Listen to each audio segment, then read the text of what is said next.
네, 이번 포커스인 시간에서는요, 지난 시간에 이어서 시민참여센터 김동찬 대표와 2020년엔 또 어떤 일들이 중요할지 이야기 나눠보도록 하겠습니다.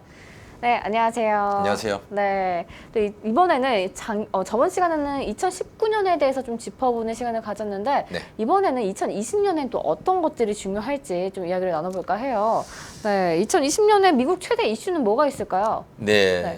2020년은 10년마다 하는 인구조사가 이제 4월에 본격적으로 진행이 되고 또 대통령 선거가 2월 초순부터 시작해서 이제 예비 선거가 진행이 되고 11월 본선거까지 이제 1년 내내 진행되는 대통령 선거가 있고 또 하나는 2019년도 하원에서 탄핵 소추안이 통과되고 상원에서 이제 탄핵 심판이 이제 이루어지는데 아직 상원으로 이게 넘어오질 않았습니다. 그러나 이 탄핵 국민이 어떻게 될 것인가 이것이 이제 2020년 주요한 이슈 중에 하나인데 문제는 바로 엊그저께 있었던 미국이 이라크를 방문했던 이란 혁명 수비대 총사령관을 폭탄으로 사살한 이 사건이 발생했는데 이 사건이 지금 전 세계로 타전이 되고 있고 어쩌면 중동의 3분의 1 이상을 차지하는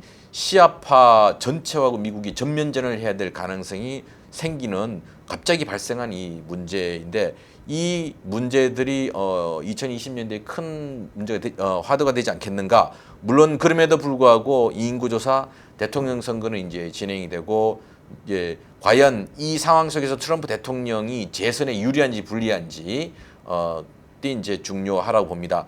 그와 아울러 탄핵 국면에서 민주당이 상원으로 바로 넘기지 않으면서 트럼프 대통령에게 어떻게 하면 재선에서 불리한 국면을 만들 수 있을 것인가.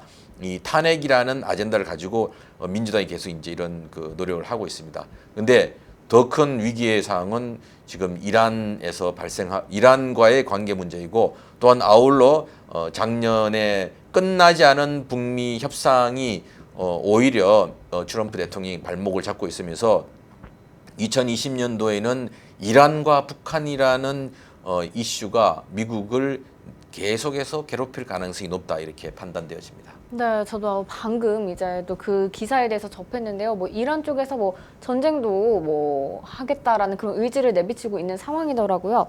그런데 이 모든 핵심의 가운데는 좀 트럼프 대통령인 것 같아요. 우리 동포 사회에서 이제 반이민 정책에 참 영향도 많이 받고 현재 탄핵을 좀 맞았는데 또 대선 이제 다음 또 재선 후보예요. 참 이제 그게 참 웃긴 그런 상황인 것 같은데 일단 어떻게 좀 보시나요? 네, 사실은 트럼프 대통령이 선거 때부터 우리는 반세계화, 세계화를 반대한다라고 이야기를 했는데 트럼프 대통령이 세계화를 반대한다는 것은 뭐냐면 미국 중심주의, 미국 우선주의의 앞으로 세계 지형들을 만들어내겠다. 모두 다 미국이 먹고 남은 것만 먹고 미국이 최우선으로 먹어야 되겠다. 솔직히 말해서 이런 이제 입장인데 여기 입장에서 트럼프 대통령이 오랫동안 심사숙고하고 전후좌방을 다 판단한 전략적인 판단이 아닌 즉자적인 이번 선거에 자기가 어떤 것이 유리할 것인가라는 입장에서 전략적으로 판단하고 내린 결정들이 너무 급격하게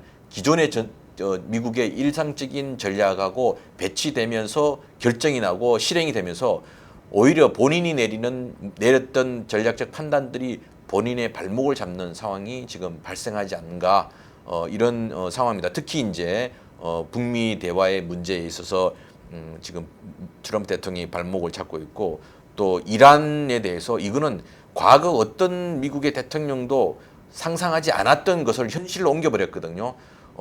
미국의 과거 대통령이 지금보다 힘이 없어서 그런 것이 아니라 이렇게 되었을 경우 걷잡을 수 없는 상황이 발생할 것이라는 판단을 하고 진행하지 않았던 그야말로 주권 국가의 최고 사령관을 그냥 폭사시킨 이 사건이 미국에게 재선을 앞둔 트럼프 대통령에 불리하게 작용할 가능성들이 높다 이렇게 보여집니다. 네, 참 트럼프 대통령 트위터 대통령이라고 할 정도로 트위터에 올린 말 하나 가지고도 뭐 미중 무역 네. 갈등도 생기고 참 그런 어떻게 보면 좀 어디로 튈지 모르는 그런 대통령인 것 같은데요. 네, 그렇다면 2020년에는 미주 동포 사회를 위해서는 좀 어떻게 해야 할까요?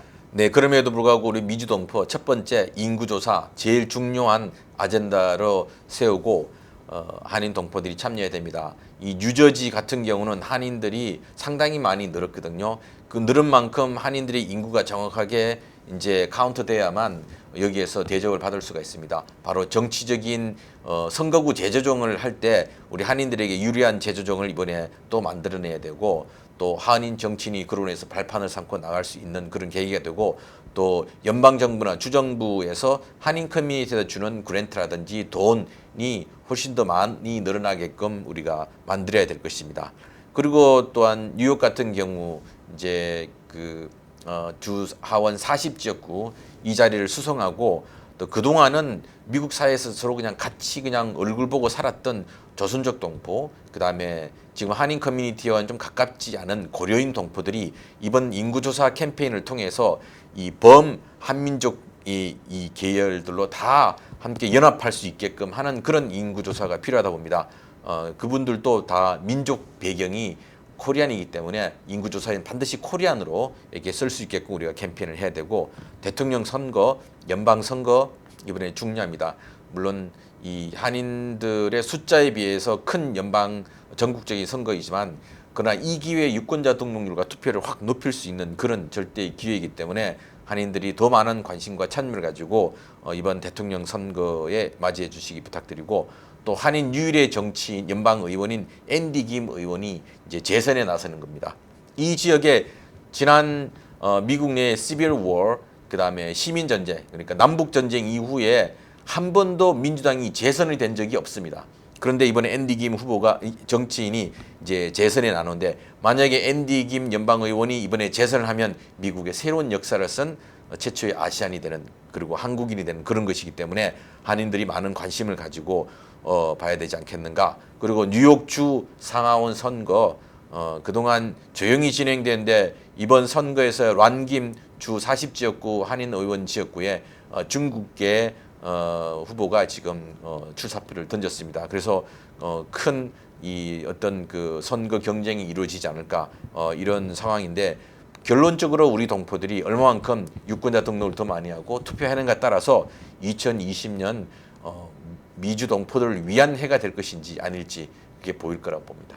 네, 2020년 참 많은 새로운 역사를 쓸 수 있는 그런 2020년인 것 같은데요. 네. 오늘 이렇게 나와 주셔서 다양한 얘기 해주셔서 감사합니다. 고맙습니다.